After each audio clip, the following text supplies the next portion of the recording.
Hello everybody, and welcome back again to the Reggae Appreciation Society. I'm sure most music fans can agree that the greatest artists of the 20th century were the likes of Michael Jackson for pop, Elvis Presley or the Beatles for rock, Bob Marley for reggae, and Prince Rogers Nelson for funk. These icons all generally had a healthy level of respect for one another's artistry and would sometimes collaborate on songs or even share the same stages, despite operating from different genres. Like Michael Jackson and Paul McCartney and Stevie Wonder, or even Stevie Wonder and Bob Marley. But one of the most fascinating what-ifs in the history of popular music would have been a collaboration between Bob Marley, the tough gong and king of reggae, and Prince, the genius king of new age funk. This dream partnership was actually close to materializing, as music industry fixers were already pulling the strings to make it happen. But in a shocking turn, the tough gong, the international reggae icon and global ambassador of the One Love doctrine, famously snubbed and rebuffed Prince in a way that shocked witnesses. When I first came across this story in a book which was written by Bob's then manager Don Taylor, I was sort of surprised, as Bob was someone who was generally diplomatic in all his interactions, quite different from the approach of say a Peter Tosh or Bunny, who were well known for their hard-nosed militant and no-nonsense approach to public relations. But what was Bob's problem with that Minneapolis-born maestro? Let's take a look at the truth behind the shocking snub of Prince and the disastrous first meeting.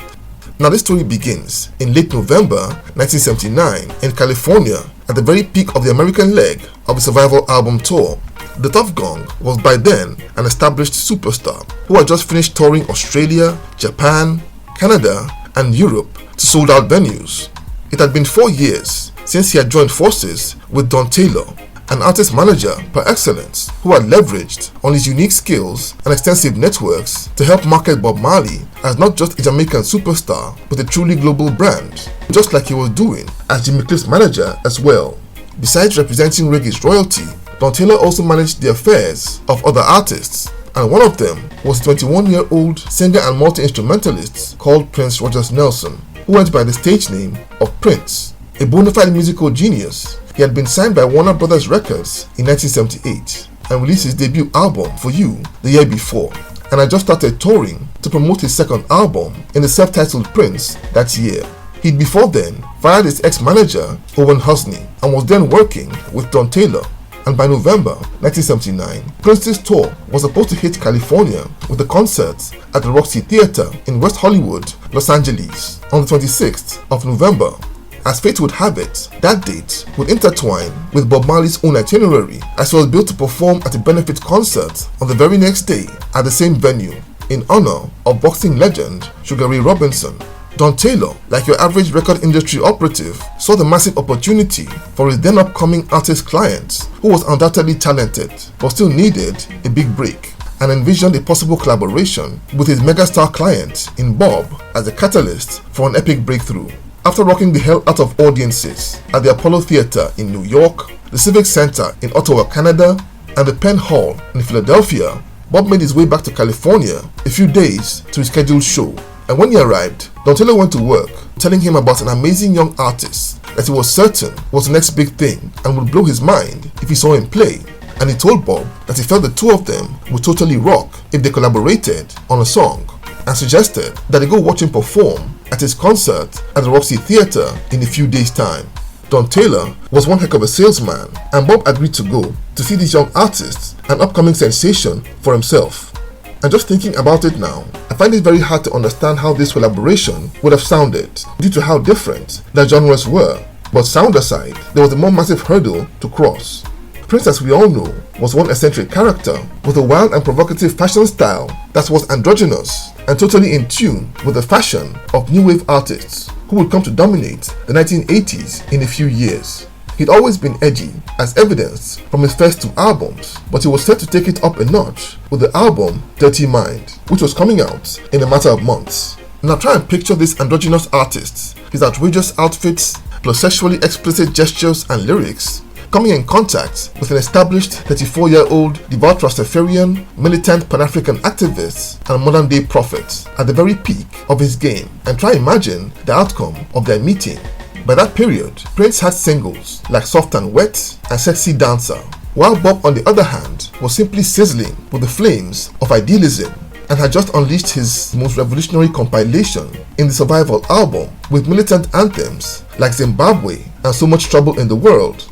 So on the evening of Monday the 27th of November, Bob Marley and Don Taylor made their way to the Roxy Theatre as Prince was getting ready for his show and went to meet him backstage in his dressing room. And when they walked in, Prince came over to meet them in a very skimpy outfit that consisted of leopard print G-string underwear and a pair of boots. Don Taylor introduced them immediately and tried to spark a three-way conversation, but when he looked at Bob, the Tough Gong's facial expression was a mixed marquee of shock, discomfort, and anger at being there in the first place, and reportedly exclaimed with a popular Jamaican swear word. According to Don Taylor, that meeting would last not more than 2 minutes before Bob suddenly turned on his heel and exited the Roxy Theatre dressing room.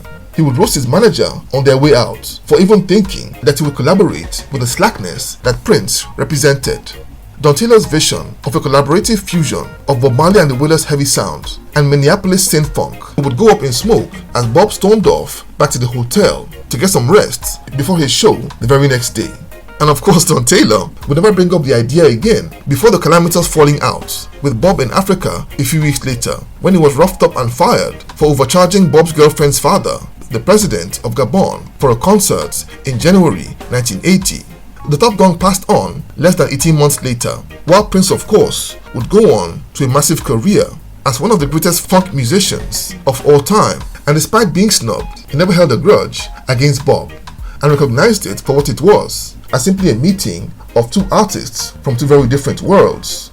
In fact, he remained a massive fan of the Top Gong's music for the remainder of his career and life, never hesitating to perform his favorite Marley tune, Waiting in Vain, at live shows everywhere, like in his final tour called The Piano and a Microphone, which held in 2016, plus the acoustic studio version with Senga and the Aloe for her 2015 album We Can Love. And Prince also loved to play the guitar chords for Redemption Song and would cover it at live shows every chance he got. If you ask me, I honestly find it very hard to imagine a musical meeting point between both artists when you consider the kind of music that both men did. And this is without prejudice to each man's worldview and lyrical content.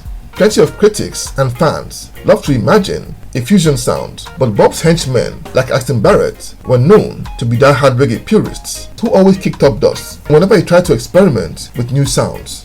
In fact, when Bob tried to compose the instrumentals to Punky Reggae Party, Aston and Carlton Barrett were so adamant that he had to sneak off to record it with Sly Dunbar and Boris Gardner. The idea of a Bob Marley and Prince collaboration was at best a popular daydream by industry types and maybe a few fans, but at the end of the day, totally unworkable. So there you have it. Thank you for watching this video today. Please leave a like, subscribe, and until next time, God bless.